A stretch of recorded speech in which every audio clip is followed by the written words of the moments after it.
Tell us about the deal that you were focused on for affordable housing. How'd you even approach that project? Development in itself is complex. And to be a LIHTC developer, you really need to be passionate about what you're doing and the community you're working in, because it just adds a whole nother stack of complexity to it. So my company, with our development expertise through construction, and then our other partner for the underwriting and the property management, came together and find this property in Nevada. It was almost 17 acres, and we split it into 3 phases, with phase 1 being about 6 acres of the affordable housing. Then we had another about 6 acres that would have been market rate housing. And then on the back, we were going to do a subdivision and sell off the lots to the builders to build. So phase 1 was doing the affordable. That was where we then added our 4th partner, which was a qualified developer who had already done successful LIHTC deals, to even put us in the process to be able to be awarded those tax credits. How did it decide to do 3 phases? And what's sort of your approach? So when you're talking about a property that is 16, almost 17 acres, we know that our sweet spot, based on the numbers, based on the tax credits, based on the housing need in this area. So these are all things that we know from experience and or researching. We know that we need about 5 or 6 acres for that. So we go, okay, what do we do with the rest of the land? So then you start to see, okay, what's the density? What's the zoning? What's the compatible uses? Just because you could put 5,000 apartments somewhere does not mean that community needs 5,000 apartments.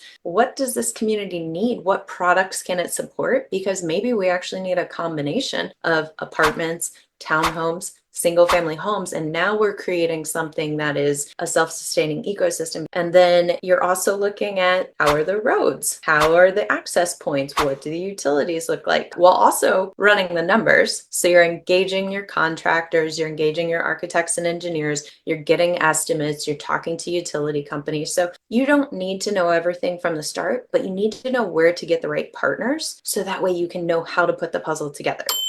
Welcome to another episode of Affordable Housing and Real Estate Investing. Today, I got my co-host on the podcast today, Jen Aintablian. Jen, how are you doing today? I'm doing great. Thank you. It's a wonderful summer day. Can't complain. Well, Jen, I'm so glad to be catching up with you and talking with you. And more importantly, you helped us find a guest for today's podcast episode. So just give a little bit of background. How did you meet Kristi Kandel before we bring her on to the show?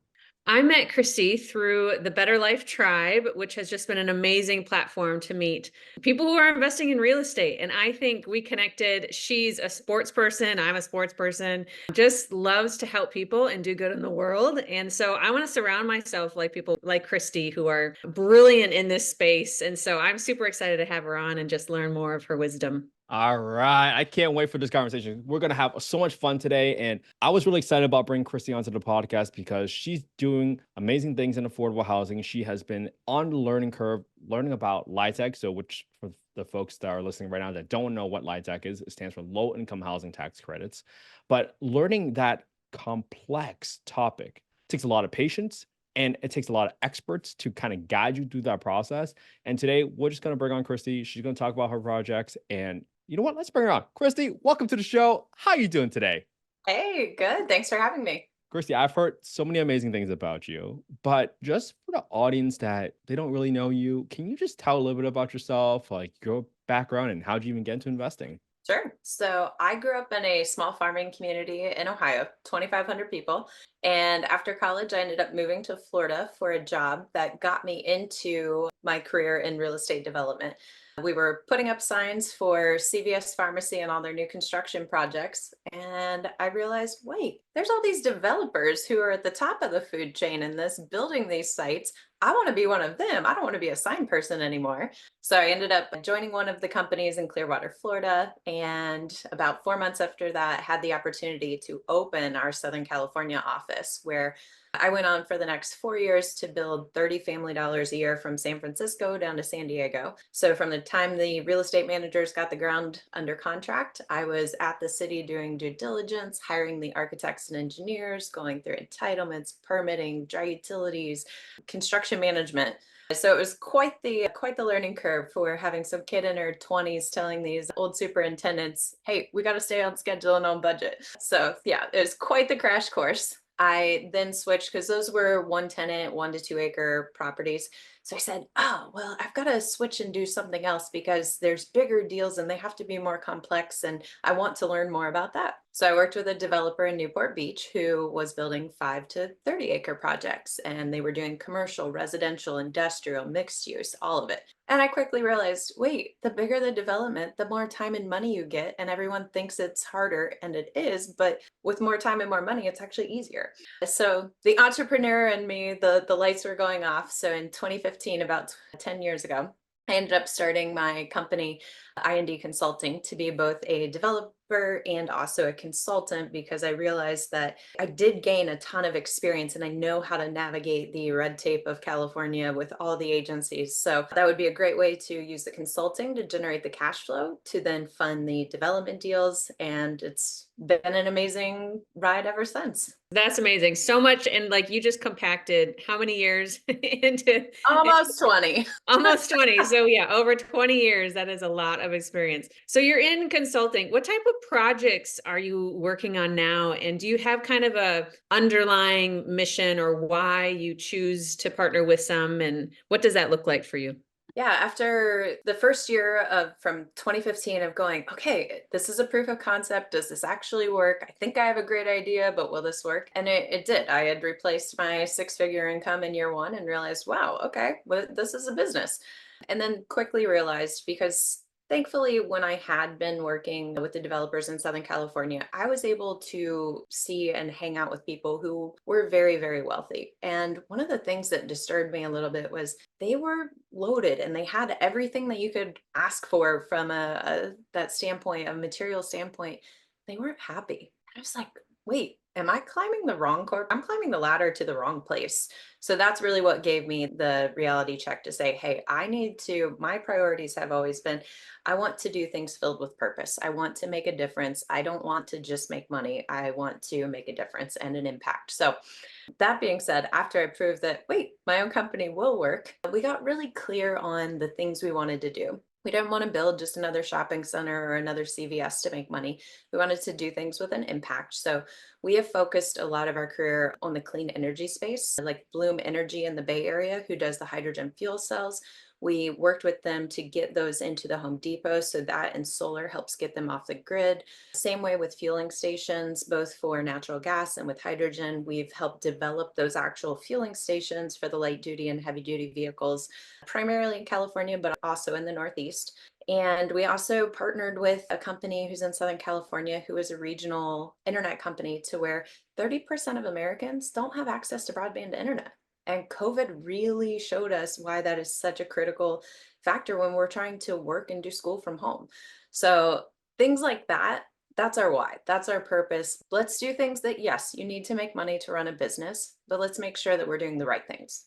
Wow, that is so amazing. And I think I've heard of the Iggy Factor before, where if you can find something that you're good at and something the world needs and you can get paid for it and it's something that you love, that's when you have truly found your purpose. That's when you truly, truly can just recycle that energy and use it over and over and kind of leverage it for so much good in the world. So, Kristi, I love all the stuff about clean energy and all the sustainability initiatives that you guys have been working on.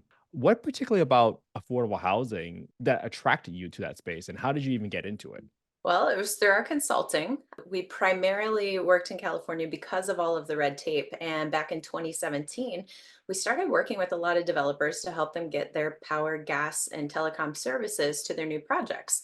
And we started to realize they kept throwing around this LIHTC thing, and they were talking about affordable housing. We're like, what is this? Like, how do you, and they're like, oh, it's LIHTC. Like, oh, I guess that's what that says or means.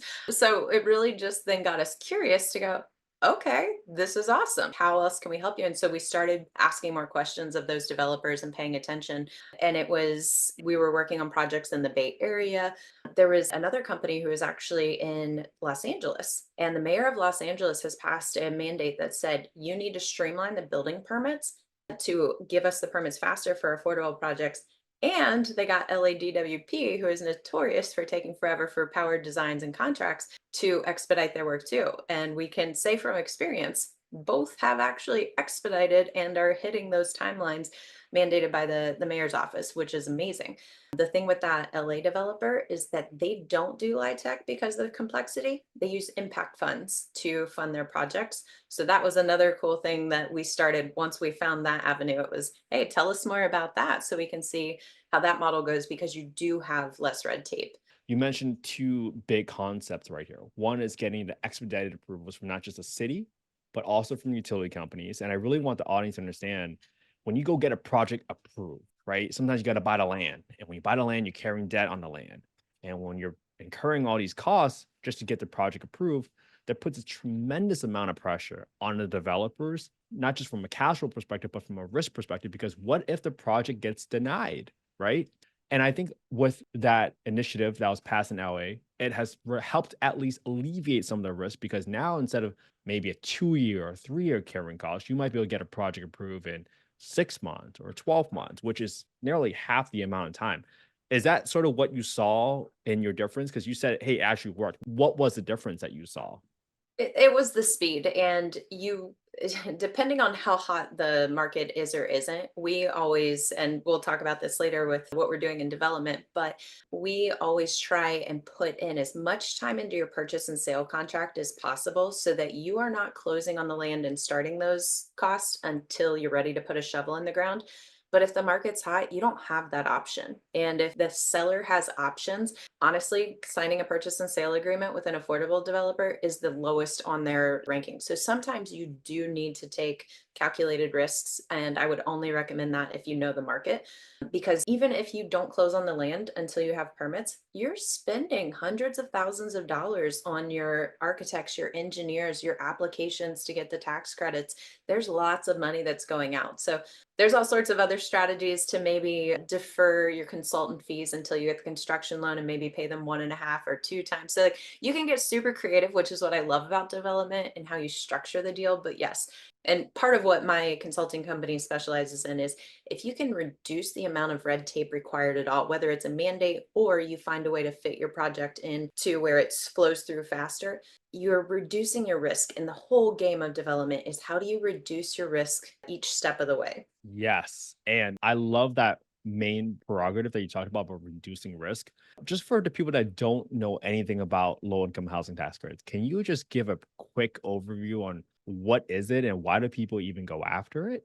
So I know enough to be very dangerous.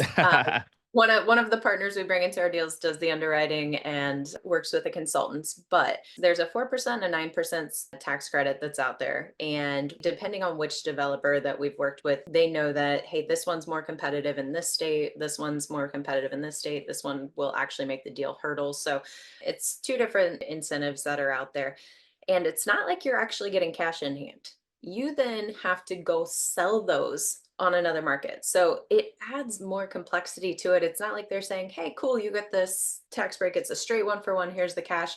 It's not like that, which is part of the issue and part of what hopefully gets reformed over the next couple of years, that there's other or maybe new options come up. But that's very, very high level. No, I think that's perfect because you mentioned 9% tax credits and 4% tax credits. We've had prior episodes on LIHTC. And for folks that want to learn more about LIHTC, just DM me anytime on Instagram. I'm happy to kind of point you in the right episodes, because 9% credits, they might be for a specific project size, 60 to 70 units maybe, but sometimes they might go up to 60% of development costs. 4%, it might be a little bit, they can go for larger projects, but they might not cover as many costs. It might go like 40 or 45% of the overall development costs. But I think what you said earlier, Kristi, is so important, because sometimes people think these tax credits are, oh, dollar for dollar. But you got to get these tax credits and sell them for like 80, 90 cents on a dollar so that you can recuperate that capital and actually use that towards development costs. And I think that's a concept I really want people to understand, because we're going to get really deep into the stuff now with Jen. So tell us about the deal that you were focused on for affordable housing. Tell us a little bit about it and how did you even approach that project?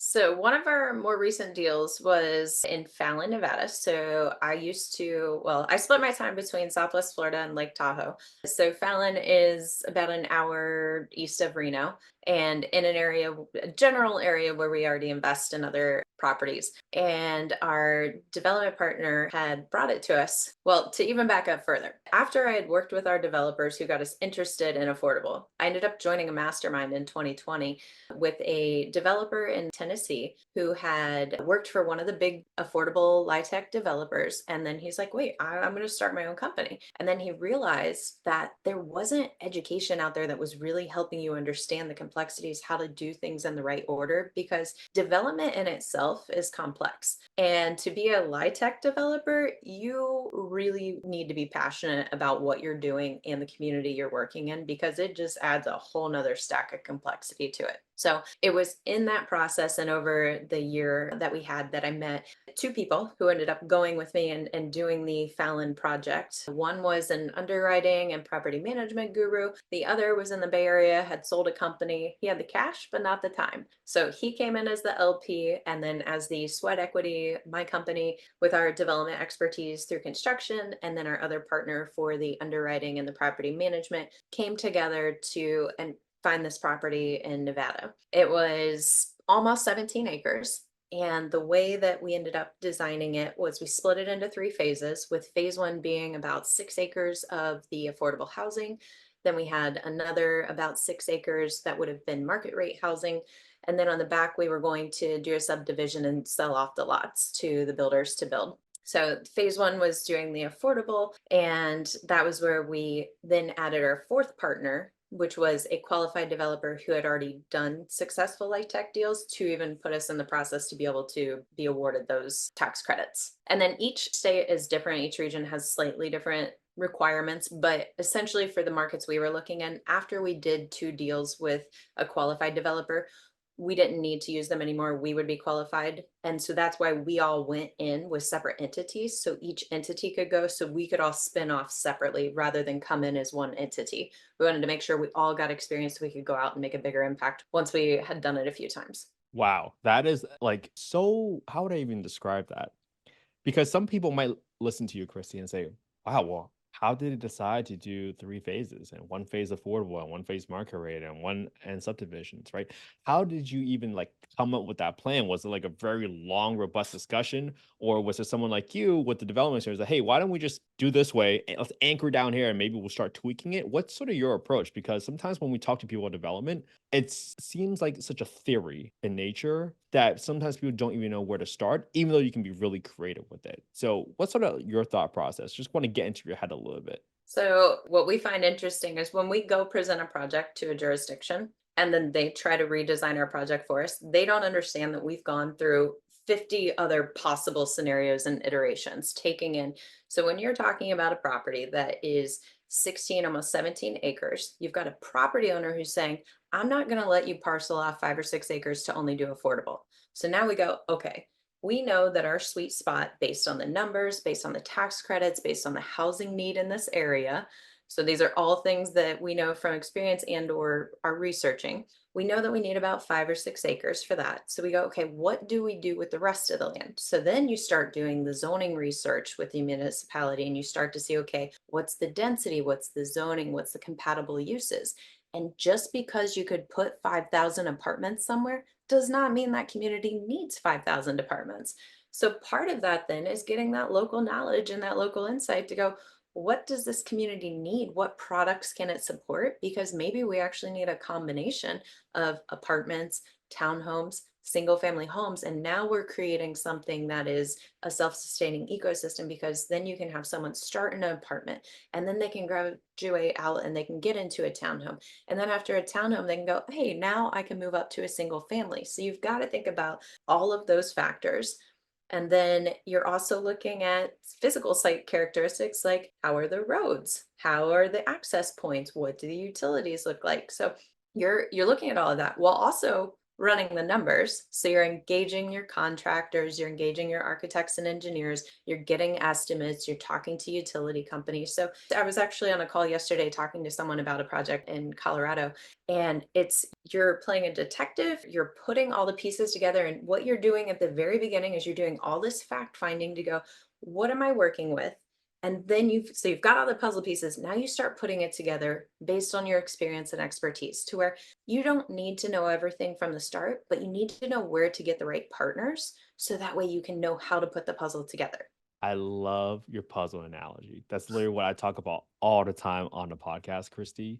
And this is a very common question because we talked about creating a great team, right, for the pieces of the puzzle. A lot of people sometimes when they get in a partnership, like, well, how did you split it up? Like, how do you split the responsibilities and equity and all that stuff? Can you share a little bit about how you guys divvied up the responsibilities and then what sort of percentage, if you want to call it that, based off of the split for equity and developer fees, et cetera? Yep. So we touched on it a little bit earlier. So we had one partner who had the money. So he became our limited partner and he funded the entire project, the soft costs and any money we would have needed to get the construction loan and move forward. So that his role was more passive in the sense of he was still playing a role in let's form the right partnership agreements. Let's get all of this. Let's get the bank account set up. Let's fund it. But he wasn't going to play an active role in the development process. So then that's where my team with our development experience came in, to where we said our portion of it will be a sweat equity, which means we're going to help finish negotiating from this LOI to this purchase agreement with the seller, take this through the process, help with any closings.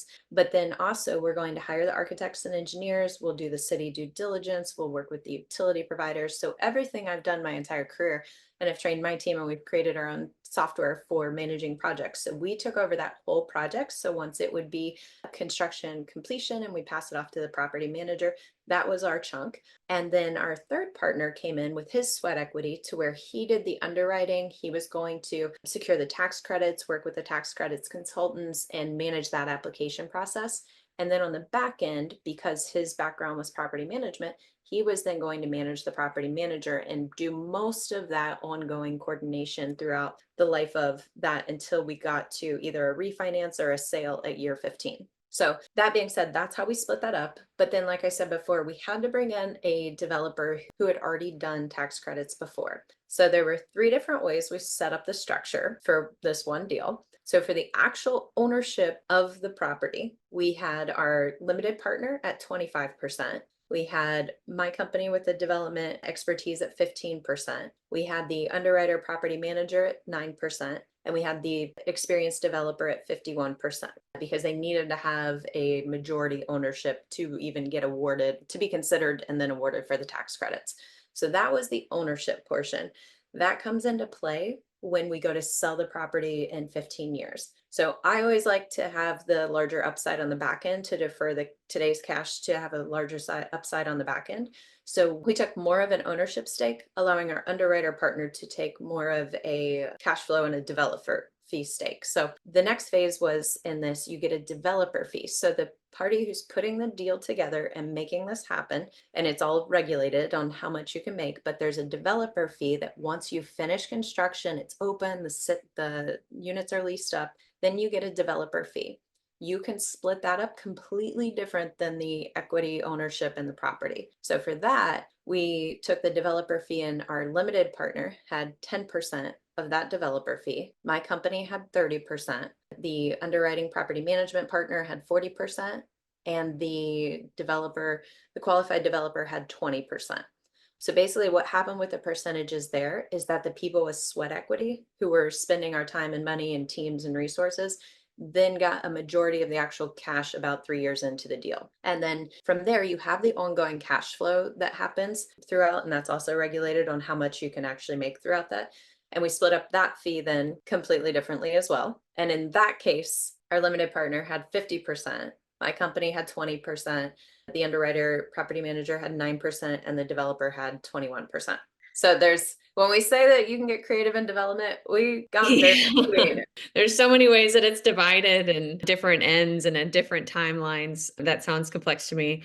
So just a couple questions just from the example that you gave. I have single family homes, so development is a new thing, and I'm learning and growing in that. But can you just help me understand numbers a little bit more? And so like how much roughly, just if you were to guess, how much did you buy the property for? And then what were some of your projected numbers on this, along with the timeline of what it was expected to take, especially if you are pulling out at the end? Yep. So for the entire almost 17 acres, the purchase price was 1.5 million. So we then backed into what we were going to have the affordable portion pay for, which was 600,000. And then that left 900 of land costs for the other market rate stuff that we would develop. And then when I talked about a developer fee previously, the projected developer fee, I believe, was going to be 3.3 million, but then there was 1.89 million of that would be paid out at construction completion. And I remember, I believe my company's portion, so pretty much 3 years into that, we would have gotten around $1 million. And then there would have been an additional 1.4 million that was paid out as the cash flow from years 1 through 10. So then that's where our different splits. So we would have, the cash flow was not something you're ever going to quit your job to have, which is why I'd rather stack it up to take way more on the equity on the backside when you sell it in year 10 or year 15. But those would be the rough numbers from a timing standpoint. From the time you go through securing the land, getting entitlements, permits, say you're about 9 to 12 months to get that, but then you also have to account for, you need to get those tax credits prior and solidified and done prior to closing on that construction loan, ideally to mitigate your risk. And that construction loan means you're purchasing the property. And then for that project, it was 100 units. So that would have been 520-ish unit buildings plus the clubhouse. That construction would have taken probably about 18 months. And then maybe just giving ourselves a 6-month buffer for lease up, any delays, any impacts. So we're looking at our sweat equity. While we didn't need to bring cash to the deal, we were pouring our time and resources in for 3 years to then see. So $1 million sounds like a lot, but okay, well now let's I can go, okay, like 350, 375, paid out. Yeah, which I think that's a really good example because there's so many people who join this space because they want financial freedom, they want more time, and which is true, and that is available, if things are done right. But it's also, you have to have that longer vision and not the quick game. And I think I heard, it was actually one of your podcasts somewhere else. I can't remember where you were talking on, but you said like development has 7 lives or something, of just how, like it can draw out because of how many things can change or shift. And so I have a couple questions on that. First is, you mentioned, needing architects, permitting, other soft costs before you even start. So as someone who is trying to, still has a W-2, how do you come up with that 100 grand just to even submit and try to buy the property? How does that get funded, that piece of it? Many different ways could be options. I always prefer to think, okay, how can we collaborate and take our unique ability with someone else's and make that turn into something without necessarily trading dollars? So this is where building your strategic partners who are in a community, your architects, your engineers, your brokers, your contractors, your lenders, if they're invested in that community, there's a chance that, we talked about sweat equity earlier, there's a chance that they're going to maybe want a piece of the pie and they'll defer their fee and come in for sweat equity. A lot of times what we'll do with consultants, because if you go LIHTC, it gets messy the more people you have. You could say, hey, what's your fee for this? Okay, what's your fee if you defer it until I get my construction loan and then pay that? And then we can say, maybe they build in 1.5, or, maybe it's 2 times, or so there's all sorts of ways to get creative. So if they have cash flow from other areas, they're more willing to go, oh yeah, let me have a bigger upside. To that though, they're betting on you to perform. So that's again where you need to have that relationship and the deep connection. They probably need to be passionate about doing that in their community. And a lot of times in some of the larger areas, these architects and engineers are doing LIHTC every single project. So when they already know it, they're helping you fill out the applications to get those submitted. We've got some guys in Ohio, in Columbus, Ohio, that we knew we found the right architect when he rattled off all the different LIHTC projects they were doing, said how they supported the developers and submitted the applications, and how they had different relationships so they could follow up. So it's all about networking and whatnot. But let's say that you need the actual capital, which I put several modules in our course for that. But even though you don't have cash in the bank account, if you really start to think, where else do I have money? It gets your wheels spinning. So if you invest in property, maybe your primary or your second home might have some equity you could tap into with a HELOC. Think about what you have in the stock market. You can take a loan against your stocks to where they're going to keep making money, just like our whole life policies that are set up to be infinite banking.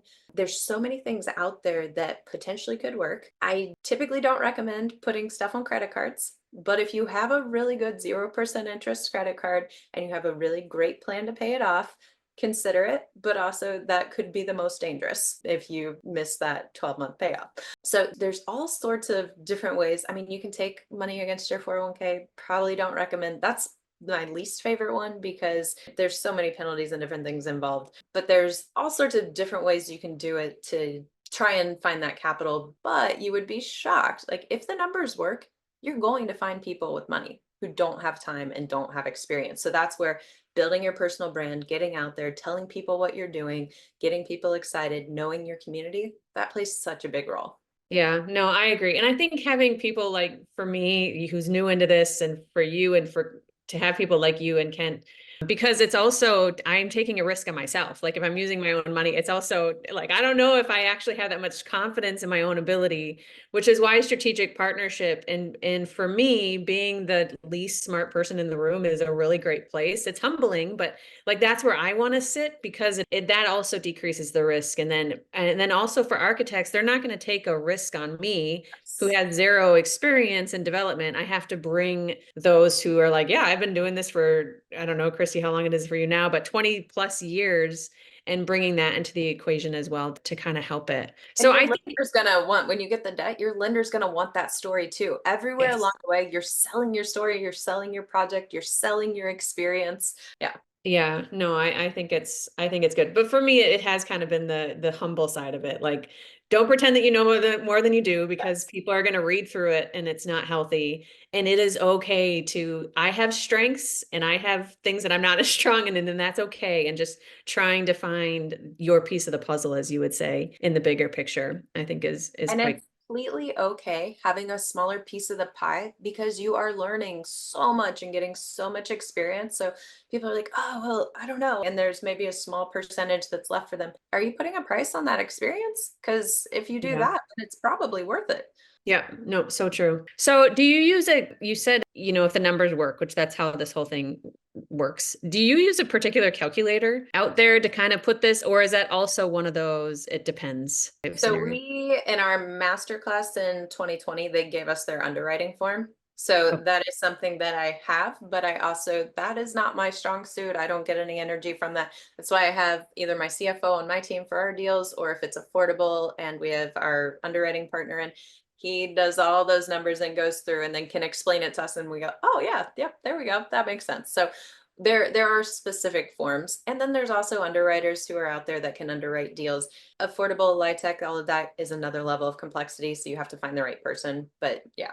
okay. Ken also does like daily calculation of homes live. I've learned a lot from him doing that. If people haven't watched those, I would recommend. So you've accomplished a lot since you started. What are some things or steps or key points that you think have determined your success, or lessons learned that our listeners can kind of take into their communities? Well, I think anytime you leave a W-2, you have to realize you're leaving a 40-hour-a-week job to work an 80-hour-a-week job. And I will also add to that I will take my worst day as an entrepreneur, where I'm kicked and beaten up and on the ground, over my best day as a W-2.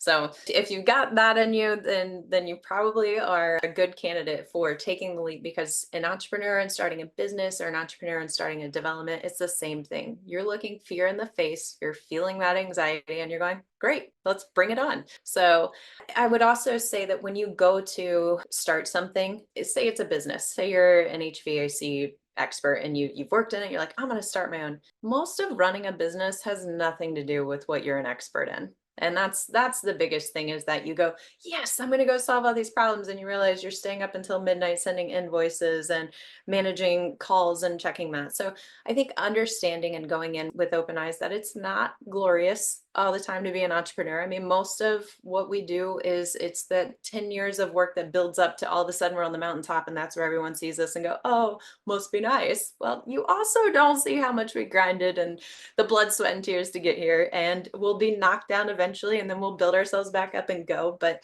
the biggest thing from that is that each time that something happens, you don't lose your wisdom that you gained from the experience, and it happens faster and faster. So the biggest thing that I've learned over the years is that the only thing constant in life is change.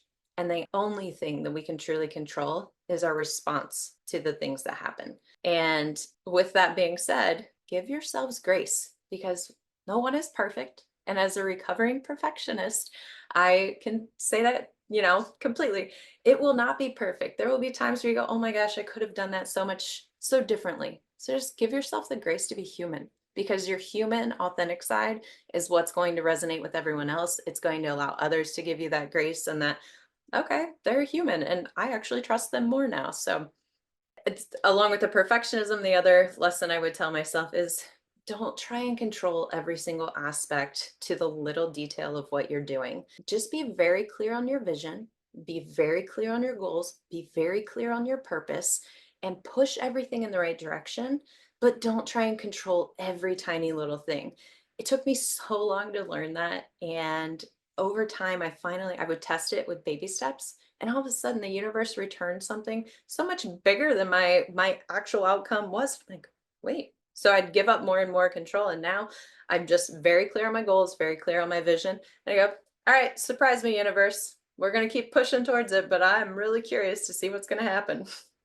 Oh, Kristi, I so relate with your story, especially when you talked about leaving your W-2 job for 40 hours for 80 hours. I don't think anybody really understands what does that stuff actually takes. And I really relate to your point when you talked about what price you put in your experience. Because look, I started this podcast 2 years ago, Kristi, and I didn't know anything about development.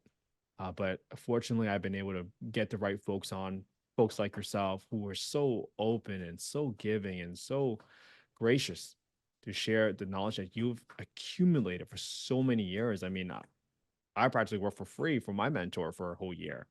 And Yep. without that mentorship, without that amount of information that other people want to give, right? You went out to a mastermind to acquire knowledge about LIHTC. Without that, those types of resources, sometimes you're kind of in the dark and you don't know what you don't know. And that's why I'm so grateful for you coming onto the podcast, because you just came on here and you just answered one of the biggest questions that people ever had. Oh, how do I split this? Because they don't even know where to start. And you just gave them a huge anchor just to kind of anchor themselves around, like, oh, well, this is one way that Kristi did it. And I didn't even know you can split it up 3 ways for 3 different types of fees and cash flow, and et cetera.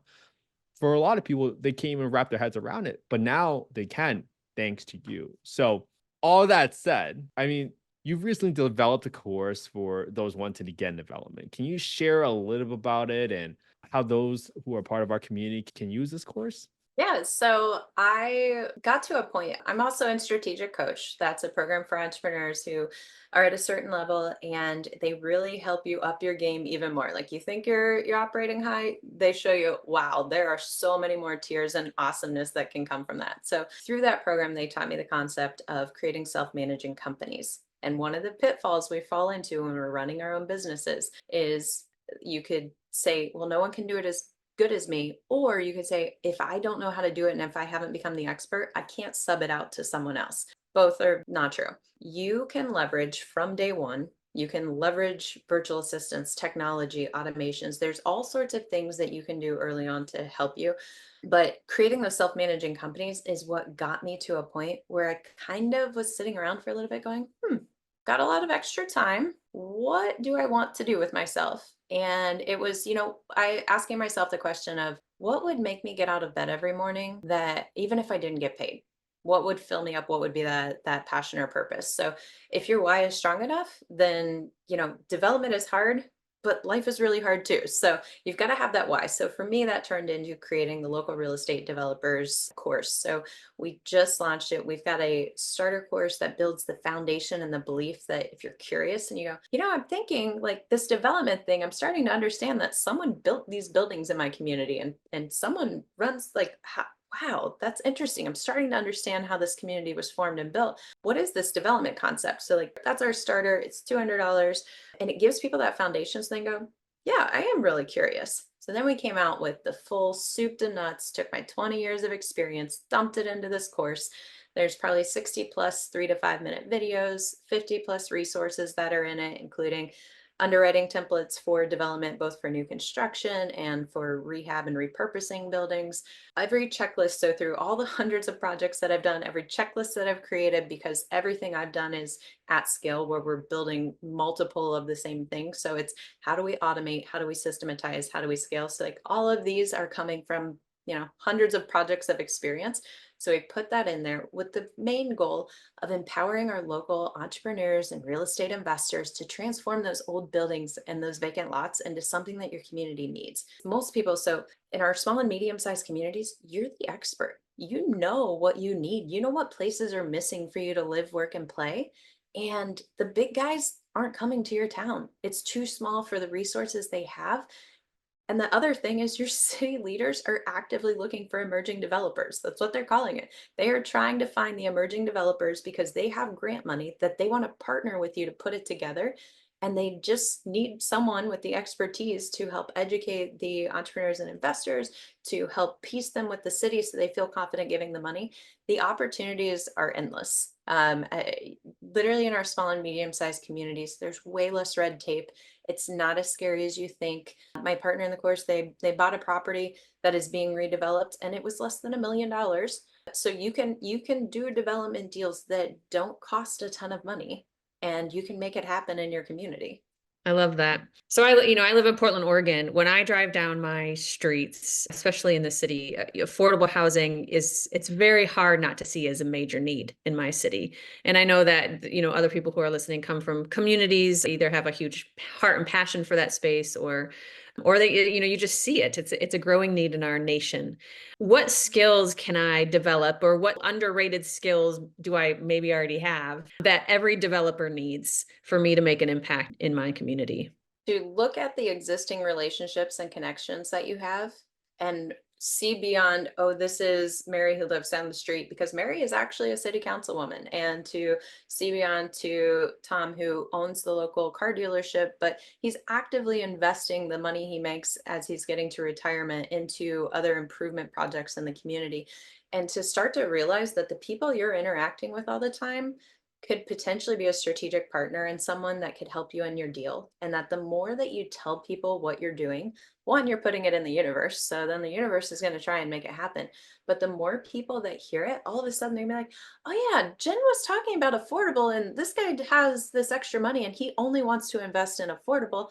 And this person has this piece of land, but they don't want to develop it because they're heading into retirement. And now you're piecing together the parts of the development puzzle that you go, okay, the hardest, like some of the hardest parts are over. I've got the dirt, I've got the money, I've got people who believe in it. Now that story gets stronger and stronger to then have the architects and the lenders and everyone else come in. Yeah, I absolutely love the reflection that you're suggesting people do on their existing relationships, because I think people sometimes forget. I mean, your frequency is what you frequently see, right? I hear that phrase all the time.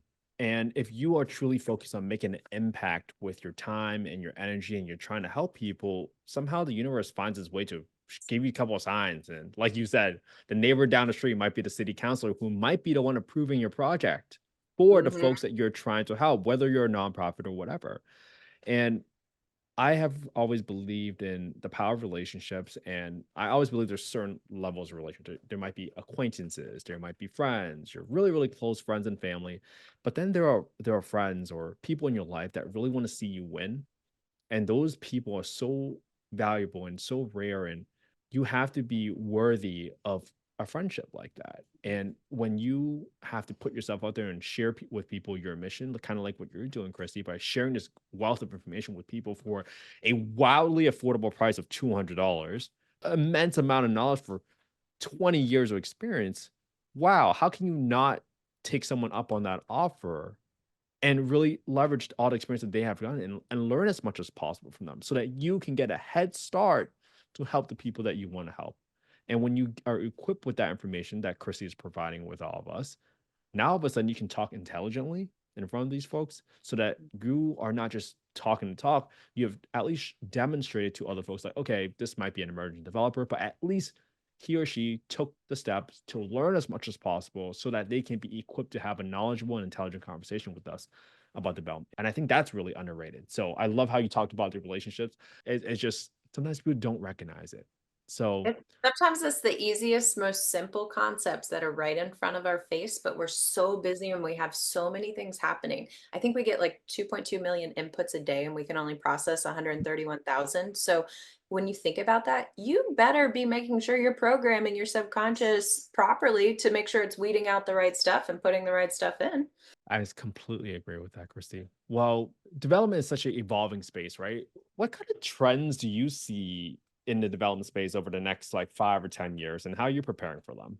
I think there's a couple really interesting ones that construction and development are some of our most outdated industries that we have. There's a couple others I could go, but the way that things are managed, there's the software, the materials, the ordering, how things are done, how things are built is going to be revolutionized. It all depends on how fast the tech goes, but it could be that in the next 5 or 10 years, we're seeing that we're moving to things like maybe we are 3D printing, maybe we are building modular. We already are, but maybe at much bigger scale. We're building modular construction inside of a controlled environment and shipping more than just houses. Maybe we're shipping full buildings. The more that we can systematize, automate, use technology, everything that's basically going to job sites and going, okay, what just took you 8 hours? Oh, measuring this? Oh, we can use a computer program and all of a sudden we just reduced 8 hours down to 5 minutes. It's going to be things like that in technology that are going to exponentially change what's happening. And there are going to be people who don't want to go with that. So it's going to create a lot of additional opportunities to maybe create those construction companies or create those development companies. So from the material and the labor standpoint, I think that's going to be a huge standpoint with tech. And there's a huge shift for investing in Main Street over Wall Street. And, I started local real estate developers so that we could educate and empower others to do their own projects. But then finding out that not just cities finding emerging developers, but economic corporations are creating programs to help get people going. And then if you think about the concept, okay, if we get our local developers and their community building the buildings that our local businesses are operating in, now you're creating that synergy. But the other component that we're working on is putting together some kind of funding mechanism. And we're not sure the exact tool right now, but if we create something like a Fundrise, which allows the community to invest their dollars into deals being developed by the community members into business like that are holding the businesses that are locals, now we've created this self-sustaining ecosystem where the dollars aren't leaving our community. And now we're creating a way that the city can reinvest into the infrastructure, the roads, the parks, the everything. And now we have this thriving community with places that fit today's needs to live, work, and play. And we don't need to be the big developer in the big city. We're changing our smaller and our medium communities, and we don't need that outside help anymore. Ooh, that's so good. I mean, I really love your points about the technology about building, because if you find ways to drive the cost of building down, naturally you would think that affordable housing gets cheaper to build. And now the cost or the initial capital upfront becomes much more achievable for a lot of folks. So I really love that. I love how you talked about the public-private partnerships and working with local governments and getting that, that local knowledge with everyone. So I know we're getting ready to kind of wrap it up, but I would want to ask you just one more question that's a little bit more about development. What sort of similarities do you see in the development process across different states? Because you mentioned you're in Florida and you've been in Nevada, because sometimes folks, they get a little scared. They're like, oh no, I've been living in Boston, Massachusetts my entire life. You want me to go do a development in outside of Reno, Nevada? That seems extremely scary. So with your developer scores, how do you kind of break that down in a way that people can digest? Because there must be some similarities across different markets, right? And that is what also, that's why I did different projects across different markets and realized it's all the same general steps. It's knowing the right questions to ask so you can outline that jurisdiction specific requirements. And what I found interesting in my early days working in California is that most of the city people only knew their city and they didn't know how other cities went. So I was able to say, well, over here in Palm Springs, we did this. So in India, we can do this. And you're helping them be creative. But in general, it's the same process. And that's what we put in the course is that, first step is doing that desktop due diligence. And these are the questions you're going to ask the city to outline the process, the timing involved, the requirements, if a conditional use permits, but it's all the same process no matter which area. It's just ask the right questions. If you're entering a new market, get someone who's local, who understands. Take someone else's 10,000 hours. Don't be afraid to partner. Don't be afraid to collaborate. That is how you can exponentially grow. When you get in the right strategic collaborations, that's when you can do some really good damage in the world. Ooh, you dropped so many nuggets. And most importantly, I think you helped remove some of the fear from folks that they think that they only have to be local investors, which is absolutely not true. So, Kristi, this has been such an amazing conversation. If people want to find out more about you and follow you on social media and find out more about your course, where can they go to get this information?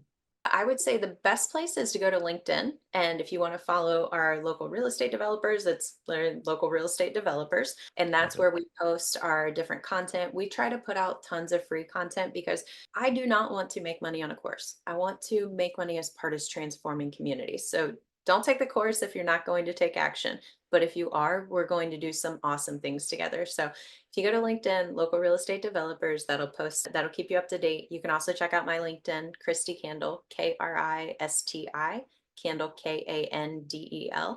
And yeah, shoot us comments, messages. Our goal is to empower you to help you get through that fear because all we need is one person in every community who's taking that step, who's building that momentum, who's creating that ripple effect, and then we can enact positive change. Yes, let's go. I'm so pumped that you came onto this podcast, and I can't wait to bring you back onto the podcast with Jen and talk about how your projects are going in the future. Jen, thank you so much for bringing Kristi on to the podcast today. Jen, for people that want to find out more about you and follow you, where can they find you on social media? Yep, humanitarian.investor. And I also repost a lot of things Kristi has as well. So Yes. she brings great content. Thank you, All Kristi. right. This was wonderful. Thank you guys. I love this. All right. And we are out. Thank you, everyone.